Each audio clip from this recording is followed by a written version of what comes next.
રાજમહેલ ક્યાં આવેલું છે? મહેસાણામાં આવેલું છે. ક્યાં આવેલું છે સાહેબ? મહેસાણાની અંદર. કેવો દેખાય છે રાજમહેલ? તો રાજમહેલ આવો દેખાય છે. કેવો દેખાય છે? આવો. ઓકે, તો આ છે રાજમહેલ. તો આ સાઈડ ઇમેજ છે. આ સેન્ટરમાં તમને એક પ્રતિમા જોવા મળશે. જે કોની પ્રતિમા છે? તો સયાજીરાવ ગાયકવાડ ત્રીજાની પ્રતિમા છે. અને એની પાછળ તમને આ રીતના મહેલ, મતલબ કે આ મહેલ છે એના આગળના ભાગ ઉપર તમને સયાજીરાવ ગાયકવાડ ત્રીજાની પ્રતિમા જોવા મળશે.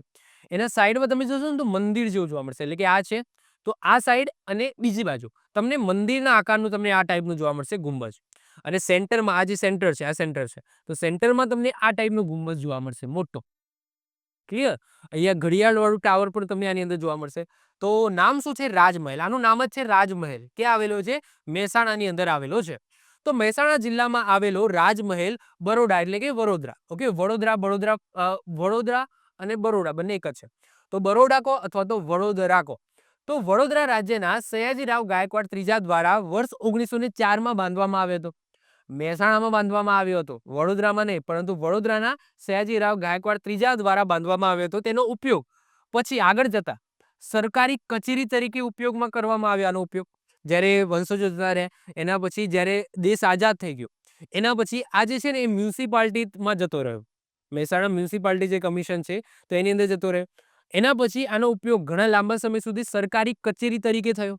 અને એના પછી 2017 સુધી જિલ્લા અદાલત તરીકે પણ આનો ઉપયોગ થયો. પછી 2017 પછી જે સયાજીરાવ ગાયકવાડના અને બધા જે ગાયકવાડ વંશજો છે એમને અપીલ કરી કોર્ટની અંદર કે આ જે મહેલ છે તો અમારો છે, તમે કઈ રીતના એઝ અ સરકારી કામકાજ માટે તમે લઈ શકો, આ અમારે રાખવાનો છે, મતલબ કે અમે ક્લેમ કરીએ છીએ. તો 2017 સુધી જિલ્લા અદાલત તરીકે થયો. અત્યારે શું ચાલે છે? અત્યારે કેસ ચાલે છે. અત્યારે કેસ ચાલે છે એટલા માટે 2017 સુધી થયો. 2017 પછી અત્યારે કશું નથી ચાલતું, મતલબ કે અત્યારે કઈ કામકાજ આની અંદર નથી થતું. તો 2017 થી આ મહેલ બિનઉપયોગી છે, કારણ કે અત્યારે કેસ ચાલે છે. અને એનો કબજો મેળવવા માટે ગાયકવાડ પરિવાર છે એ કોર્ટની અંદર પ્રક્રિયા હેઠળ છે, એટલે કે અત્યારે કેસ ચાલે છે. જો એમને મળી જશે એના પછી આ જે છે એનો કબજો કોને આપી દેવામાં આવશે? તો જે ગાયકવાડ પરિવાર જે ક્લેમ કરે છે એમને આપી દેવામાં આવશે. અને એના પછી આને એઝ અ પર્યટન સ્થળ તરીકે વિકાસ કરવામાં આવશે, એવું એમના દ્વારા કહેવામાં આવ્યું છે કે પર્યટન સ્થળ અથવા તો અમે હોટલ કે એવું બનાવીશું. આર્કિટેક્ટ કોણ હતા? તો આ રાજમહેલ છે એના આર્કિટેક્ટ કોણ હતા? તો ફેડરિક વિલિયમ સ્ટીવન્સ હતા. કોણ હતા? ફેડરિક વિલિયમ સ્ટીવન્સ હતા.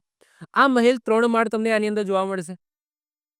અને 130 રૂમ છે. ટોટલ કેટલા? 130. 130 રૂમ છે, જેમાં સૌથી ઉપરના માળે તમને 5 રૂમ જોવા મળશે.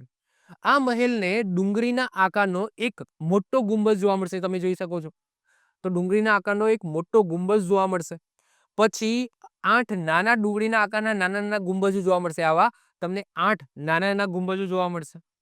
અને પછી 8 નાના પિરામિડ ગુંબજ દ્વારા તાજ પહેરાવવામાં આવી છે, મતલબ કે આ ટાઈપના ગુંબજો આની ઉપર તમને જોવા મળશે.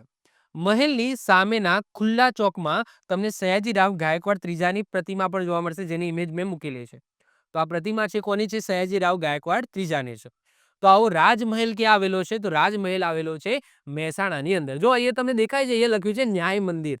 એકચ્યુઅલી આ ન્યાય મંદિર કેમ લખ્યું છે? કારણ કે અહીંયા અદાલત ચાલતી હતી, તો એ જિલ્લા અદાલત ચાલતી હતી એટલા માટે અહીંયા ન્યાય મંદિર લખવામાં આવ્યું છે. પરંતુ એકચ્યુઅલી તમને ખબર છે આ રાજમહેલ છે જે સયાજીરાવ ગાયકવાડ ત્રીજા દ્વારા બાંધવામાં આવ્યો હતો. આવી જ રીતના ઓછા સમયની અંદર મહત્વપૂર્ણ નોલેજ મેળવવા માટે અને મને સપોર્ટ કરવા માટે આજે જ આપણી યુટ્યુબ ચેનલ ટીચિંગ કિશન ક્લિપને સબસ્ક્રાઇબ કરો.